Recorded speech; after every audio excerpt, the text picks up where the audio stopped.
ජේසුපීටය ඔබ සැමට ක්‍රයිස්ටර් ශ්‍රී Lanka revival media අපි කිතුුණු හා කිතුුණු නොවන ඔබ සැම එක්ක සුභාරංශය පිළිබඳවත් හාස්කම් පුදුම ලකුණුවලට එහා ගිය සැබෑ දේවධර්මය පිළිබඳව ප්‍රායෝගික කරුණු ඔබගේ ජීවිතයටත් කිතුුණු දහම පිළිබඳ සියලු කරුණුත් ඔබත් එක්ක කතා කරන්න සූදානම් වෙලා ඉන්නවා.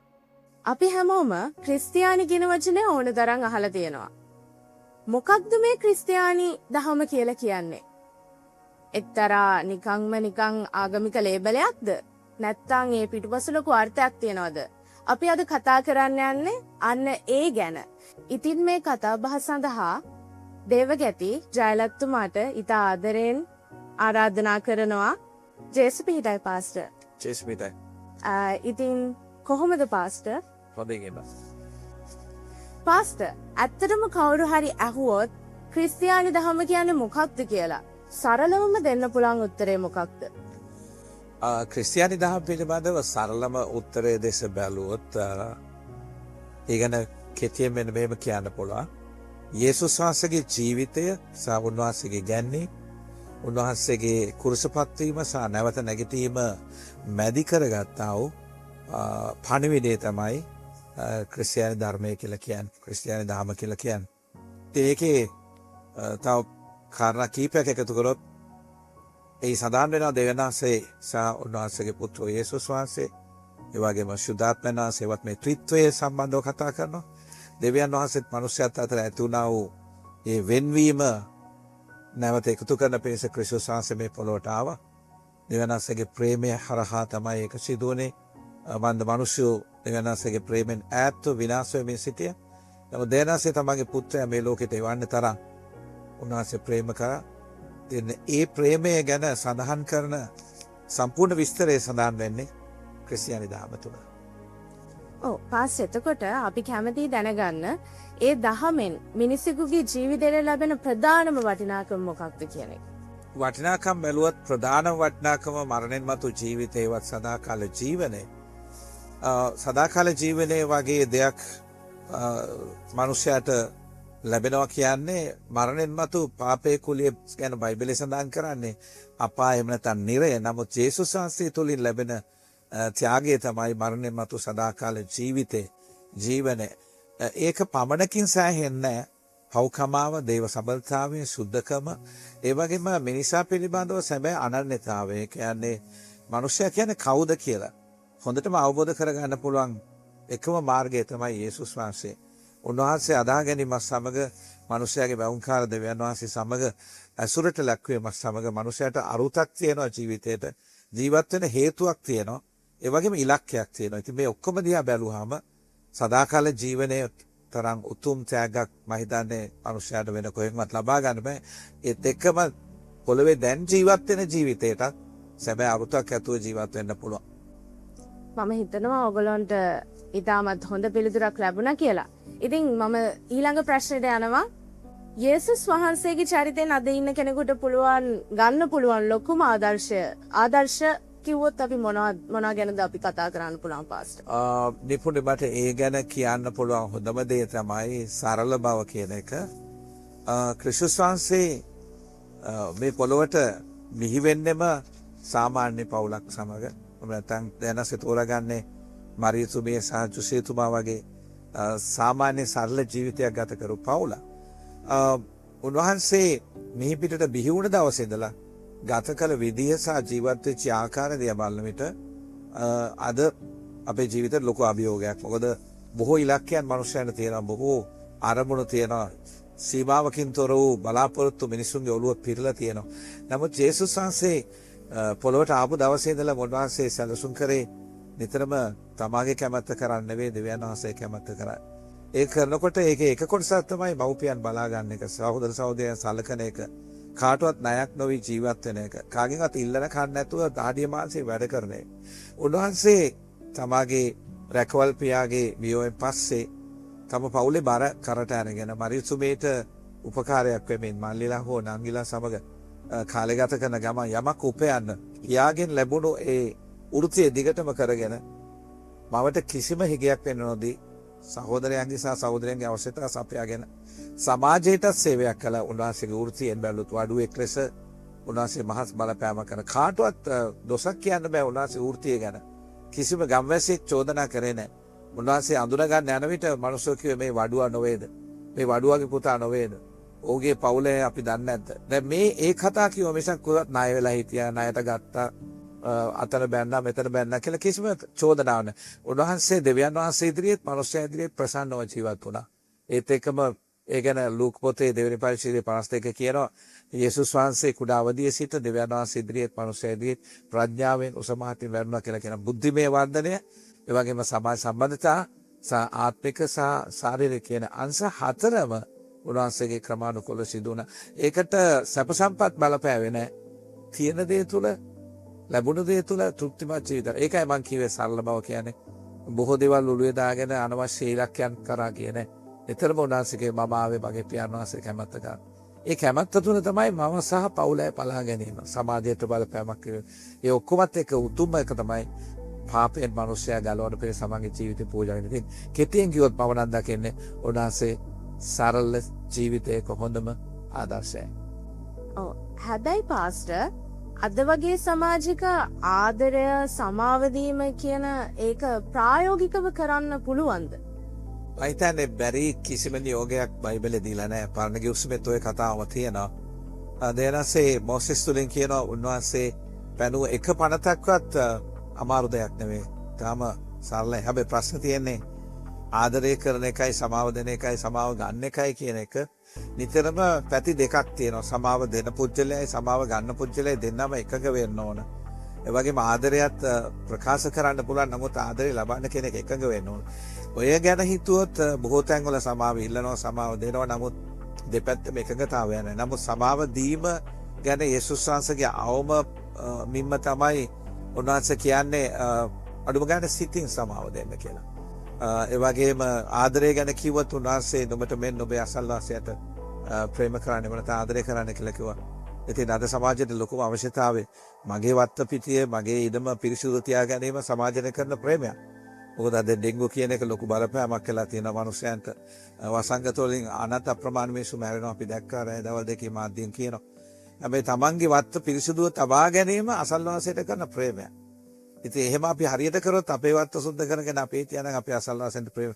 ඒ වගේ තමයි අපේ ජීවිතයේ ඒ ආදරය සහ සමාව දීම කියන එක කොතනක් තියෙනවා. පොලිසියෙත් තියෙනවා, ඉස්කෝලේත් තියෙනවා, මහමගත් තියෙනවා. අපි සමාව නැතුව ජීවත් වෙන්න බෑ. මම හිතන්නේ කාටවත් කියන්න බෑ වර්තමාන සමාජයේ පැරණි කාලේ සම්බන්ධව කියලා එහෙම ඒක දිහා අතීතයට තල්ලු කරන්න පුළුවන් දෙයක් නෙවෙයි. වචන දෙක අනිවාර්යයෙන්ම ප්‍රේමය සමාව කියන එක හැමදාම තිබෙනවා. කීයක් ඇතුලේ පාසල තුල ස්කෝලේ ඒ විතර නෙවෙයි පොලිසියේ ආණ්ඩුවේ හැමතැනම සමාව තියෙනවා. ප්‍රේමය තියෙනවා. ඉතින් මම හිතන්නේ මේ දෙක අත්‍යවශ්‍යයි. ඔව් පාස්ටර් දැන් අපි එතනින් එහාට ගත්තොත් දේව වචනය කියලා කියනවා. එතකොට බයිබලයේ කියන පොත කෙනෙකුගේ එදිනෙදා ජීවිතේ තීරණ ගන්න උදව් වෙන්නේ කොහොමද? දැන් සරලව යේසුස් කියපු විදිහට නිපුණේ ඒක යේසුස් හරි සරලව කිව්වා යුදෙව් පරිසයෝරු සද්දිසියෝරු බයිබලයේ පරණ ගිවිසුම කියුවා. ඒගොල්ලෝ කටපාඩම් කරා ඒ අනුව ජීවත් වෙන්න උත්සාහ ගත්තා.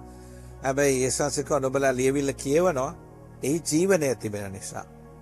හැබැයි එහි සඳහන් වෙන්නේ මා ගැන කියලා කිව්වා. එතකොට මුළු පරණ ගිවිසුමේ පොත් සියල්ල කියවනකොට අපිට ජීවනයේ හමු වෙන්නේ ලියවිල්ල ඇති එක පොරොන්දුවක් මත. ඒ තමයි මෙසියස් ඉවත් ගැලවුම් කරුණ.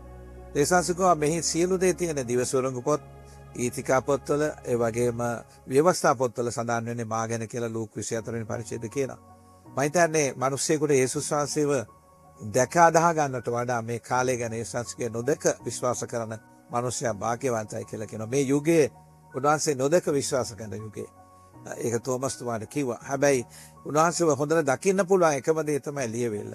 මම හිතන්නේ යේසුස් වහන්සේගේ ජීවිතය සහ උන්වහන්සේ ගැන දැනගන්නටත් දෙවියන් වහන්සේට මුළු සිතින් මුළු ආත්මෙන් මුළු බුද්ධියෙන් ප්‍රේම කරන්නත් ඔබට මෙන්න ඔබේ අසල්වාසයට ප්‍රේම කරන්නත් කියන ඒ මහා ආඥාවත් එක්ක නියෝගය සමග කොහොමද පරණ ගිවිසුමේ සහ නව ගිවිසුමේ මිනිස්සු ජීවත් වුනේ කියන එක කියවන විට අපිට එදිනදා ජීවිතේ බොහෝ දේවල් වලට ඒක අදාළ කරගන්න පුළුවන්. සෑම වැඩකදී ජීවනයේ පමණක් නෙවෙයි එදිනදා ජීවිතයට උපදේශයන්, ගුරු උපදේශයන් සහ මාර්ග උපදේශයක් ලෙසත් ලියවිල්ල පාවිච්චි කරන්න පුළුවන්. ඔව් පාස දැන් අපි දකිනවා හැමෝම මිනිස්සු යාඥා කරනවා ඒකෙන් ඇත්තටම හිතට සහනයක් ලැබෙනවද කියන ප්‍රශ්නය ගොඩක් අය අහනවා. ඉතින් අපි දැනගන්න ඒ ගැන මම කැමතියි පාසයෙන් දැනගන්න අපිට ඒකෙන් සහනයක් ලැබෙයිද? ඔය යාච්ඡාව කියලා කියන්නේ දෙයනසෙත් ඒ කතා කරන එක. දෙයනසෙත් ගෙන් ඉල්ලන එක. දැන් ආගම් බොහොමයක තියෙනවා යාච්ඡාව කියන එක පොදු සත්‍යතාවයක් ලෙස.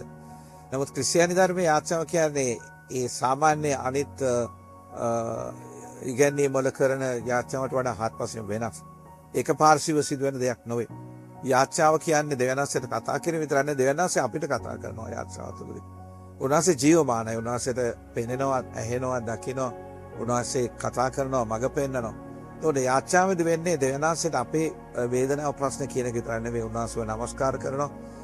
අපේ වරද ගැන පසුතැවිලි වෙනවා. අපි අනිත් අයට සමාව දෙනවා. ඒ වගේම දෙවියන්වහන්සේගේ වචනේ කියන දේවල් යාච්ඡාව තුළින් තමාගේ ජීවිතයට අදාළ කරගන්නවා. ඒ වගේම උන්වහන්සේගේ මහිමය ප්‍රශංසාව යාච්ඡාව තුළින් කතා කරන්න පුළුවන්. ඉතින් ඒ වගේම යාච්ඡාවට උත්තර ලැබෙනවා. බයිබලයේ බොහෝ තැන්වල පාන්නේ ගිවිසුම සහ නව ගිවිසුම ගැන මට යාච්ඡා කරන්න. ඒ විට මම ඔබට උත්තර දෙනවා. දැන් දෙයනාසේ එහෙම කතා කරලා අනන්ත අප්‍රමාණ පොරොන් දුන්නේ යාච්ඡාව කියන්නේ සැබෑවක්. ඒක වටා තමයි අපේ ජීවිතේ ගොඩනැගිලා තියෙන්නේ. දෙයනාසේට කතා කරන්න උන්වහන්සේගෙන් ඉල්ලන්න කියලා. යේසුස් කිව්ව දේ තමයි මේ දක්වා නුඹලා මාගේ නාමයෙන් කිසිවක් කිව්වේ නැහැ.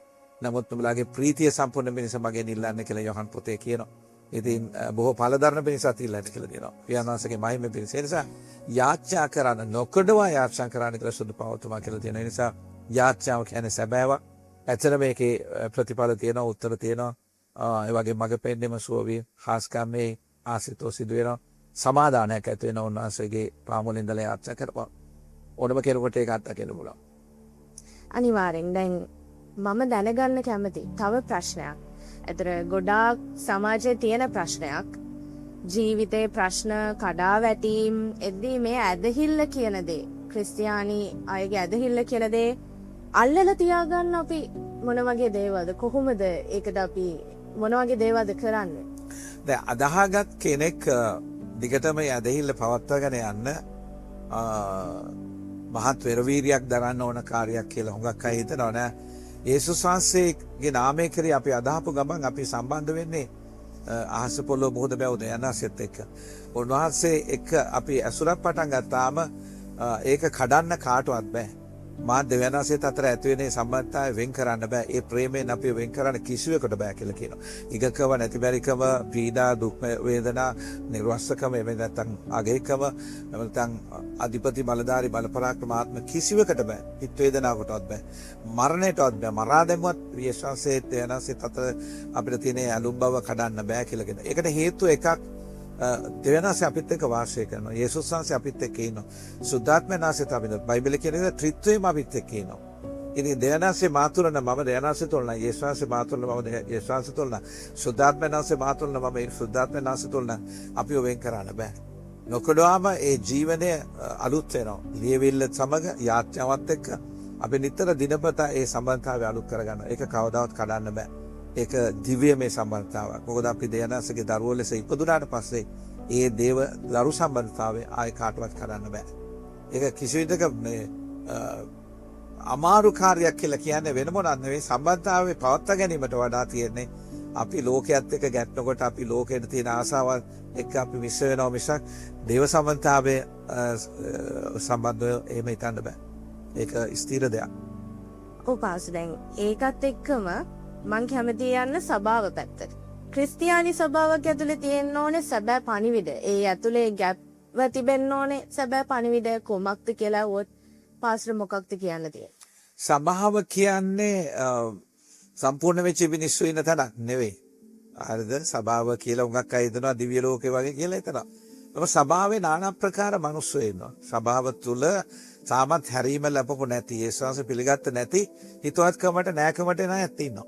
ඒ වගේම තාමත් ජීවිතේ හැම දෙයක්ම අත් නොහැරපු පාපය තුළ ගමන් කරන පිරිසකුත් ඉන්නවා. ඒ වගේම ජීවිතේ හැම අංශයක්ම යේසුස්ට යටත් නොකරු පිරිසකුත් ඉන්නවා. හැබැයි සභාව තුළින් ලෝකයට යන්න ඕන සුභාරංචියයි. සුභාරංචිය සභාවෙන් එළියට ගියේ නැත්තම් විනාශ වෙන මනුෂ්‍යයන්ගේ ජීවනයක් හෝ පණිවිඩයක් හෝ නැත්තම් අදාහ ගන්න මාර්ගයක් උන්නේ නැහැ. සභාවෙන් ප්‍රේමය හෝ සභාවෙන් ආදරය කරුණාව මේ ඔක්කොම ගෙනියන්න සභාව විතරක් පාවිච්චි කරොත් මම හිතන්නේ සභාව ඉච්ඡර ශක්තිමත් තැනක් නොවේ. සභාවේ බොහෝ අඩුපාඩුකම් ඇති මිනිස්සු සිටිනවා, ආත්මයරප පාපයන් එක්කිනවා, සම්බන්ධතා බිඳගත් අය අනන්ත ප්‍රමාණ. ඒක හරියට දැලකට සම්බන්ධ කරලා තියෙනවා, අර මාළු අවුච්ච දැලකට. ඒකේ নানা ප්‍රකාර මත්ස්‍යෝ ඉන්නවා. හැබැයි ඒක ලෝකාන්තිමේදී ඒකෙන් සුදුසු අය විතරයි ගන්න කියලා කියනවා. නමුත් සභාව කියන එකෙන් සභාවෙන් මිනිස්යාට ගෙනියන්න ඕන ප්‍රධානම පණිවිඩය තමයි සුබ ආරංචිය. ඒක ගෙනියන්න නැත්නම් සභාවෙන් ඇති ප්‍රයෝජනයක් නෑ. සභාව මේ විවිධ වැඩසටහන් දාලා මිනිස්යන් විවිධාකාර වැඩමුළු තියලා විවිධ ඉගැන්වීම් ගෙනියන තැනකට සීමා වෙන්න බෑ.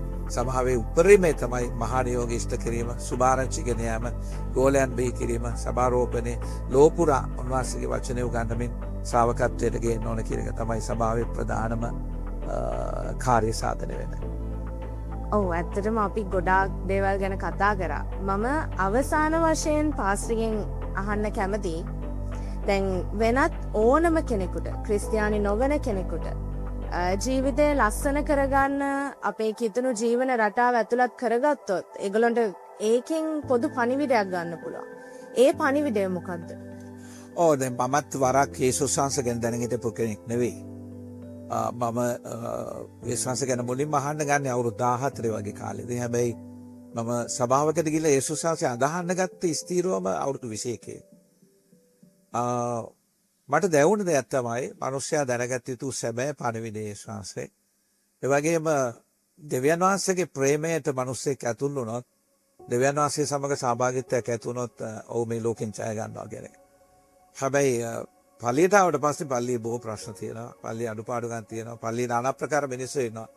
හැබැයි අදාහගත්තු පුජ්‍යලයක වක්කීම තමයි කිසිවෙක් දැස නොබලා අදාහගත් ක්‍රිස්තුස් වහන්සේ පසුපස යනවා නම් සමනුත් වෙනස් වෙලා අනිත් අයටත් බලපෑමක් කරන්න පුළුවන් වෙයි.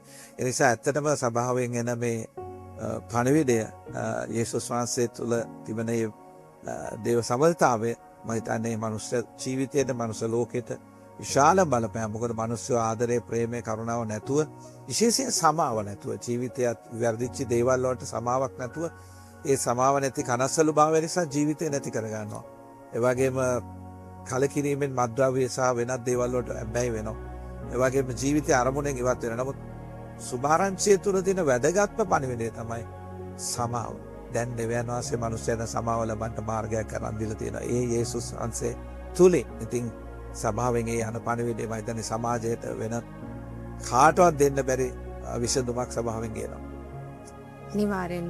ඉතින් පාස්ටර් බොහොමත්ම ස්තුතියි අපිත් එක්ක එකතු වුණාට. ගොඩක් කරුණු අපි ඉගෙන ගත්තා, අපි දැනගත්තා.